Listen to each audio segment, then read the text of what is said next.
হিন্দুদেরকে আমরা কিভাবে তারা অপরাধী হওয়া সত্ত্বেও তাদেরকে আমরা বাঁচাই দিতেছি। আচ্ছা, বাংলাদেশ প্রতিষ্ঠা হওয়ার পর থেকে আজ পর্যন্ত কোনো হিন্দু অপরাধীর শাস্তি হয়েছে, মৃত্যুদণ্ড হয়েছে, ফাঁসি হয়েছে? স্বৈরাচারের দোষর শুধুমাত্র মুসলিম ছিল না, হিন্দুও ছিল। তো কয়টা হিন্দুর বাড়িঘর জ্বালাই দেওয়া হয়েছিল তখন? একটা হিন্দুর বাড়িঘর জ্বালানো হয় নাই।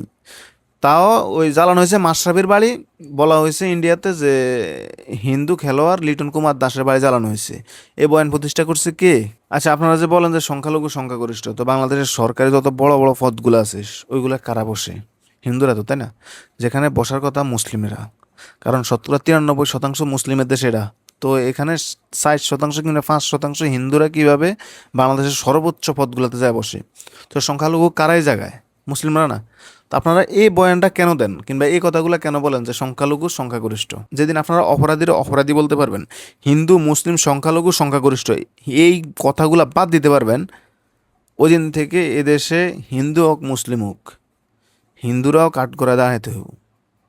এখন বিচারকের রায় দিতে গেলে 10 বার ভাবে হিন্দুদের বিপক্ষে কেমনে রায় দেয়, যদিও তারা অপরাধী।